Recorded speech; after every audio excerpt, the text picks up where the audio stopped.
कांग्रेस नेता राहुल गांधी ने जब न्याय यात्रा की शुरुआत की थी, उन्होंने सोचा भी नहीं होगा कि जब तक ये यात्रा खत्म होगी तब तक उनकी पार्टी को एक के बाद एक झटके लग चुके हैं। दरअसल कांग्रेस समेत विपक्षी दलों ने लोकसभा चुनाव 2024 के लिए इंडिया गठबंधन बनाया, लेकिन चुनाव से पहले ही ये गठबंधन बिखरने लगा। आलम यह है कि राहुल की न्याय यात्रा अभी खत्म भी नहीं हुई है और इंडिया गठबंधन को 3 राज्यों में 3 झटके लगे हैं। इंडिया गठबंधन को सबसे पहला झटका तो पश्चिम बंगाल में लगा। एक वक्त बीजेपी के नेतृत्व वाले एनडीए गठबंधन के खिलाफ जोर शोर से खड़े होने वाली तृणमूल कांग्रेस प्रमुख और मुख्यमंत्री ममता बनर्जी ने इंडिया गठबंधन छोड़ने का फैसला लिया। इसके बाद बिहार में नीतीश कुमार की पार्टी जेडीयू एनडीए गठबंधन में भी शामिल हो गई। ताजा मामला झारखंड का है, जहां कांग्रेस की सहयोगी झारखंड मुक्ति मोर्चा मुश्किलों का सामना कर रही है। इंडिया गठबंधन में ममता बनर्जी भूमिका बहुत बड़ी थी, लेकिन जल्द ही दीदी ने इससे अलग होने का फैसला लिया। इसकी मुख्य वजह ये थी कि ममता सीट बंटवारे में हो रही देरी और कांग्रेस की तरफ से मांगी जा रही सीटों की संख्या से खुश नहीं थी। ऊपर से कांग्रेस नेता अधीर रंजन चौधरी की तरफ से भी लगातार ममता पर निशाना साधा जा रहा था। ममता इस बात से भी नाराज थी कि राहुल गांधी की न्याय यात्रा जब बंगाल में आई तो उन्हें शामिल होने के लिए निमंत्रण नहीं मिला। कांग्रेस बंगाल की 42 सीटों में से 10 से 12 सीटें चाह रही थी, जबकि ममता 2 सीटें देने के पक्ष में थी। इसे लेकर काफी जुबानी जंग भी हुई। अधीर रंजन ने ममता को मौका परस्त तक कह दिया।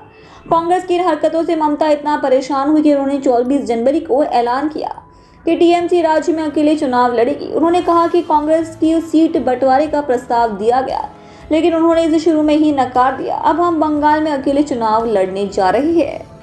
जनवरी के आखिर में राहुल गांधी जब बिहार के न्याय यात्रा लेकर पहुंचने वाले थे तो इस बात की चर्चा थी कि इसमें नीतीश कुमार भी शामिल होंगे। हालांकि बिहार में राहुल की एंट्री से पहले ही नीतीश कुमार अपनी पार्टी जेडीयू संग पाला बदलते हुए एनडीए में शामिल हो गए। नीतीश भी ममता की तरह ही सीट बंटवारे में हो रही देरी की वजह से नाराज थे। राजनीतिक गलियारों में इस बात की भी चर्चा है कि नीतीश इंडिया गठबंधन के संयोजक नहीं बनाए जाने से भी नाराज चल रहे थे। पिछले हफ्ते नीतीश कुमार ने इंडिया गठबंधन का साथ छोड़ा और बीजेपी के साथ मिलकर एक बार फिर से सरकार बना ली। इस तरह नीतीश रिकॉर्ड 9वीं बार राज्य के मुख्यमंत्री बने।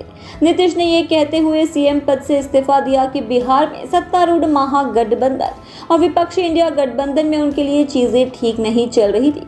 नीतीश के जाने के बाद बिहार में इंडिया गठबंधन की उम्मीदों को बड़ा झटका लगा है, जिसे उभरने में काफी वक्त लगने वाला है।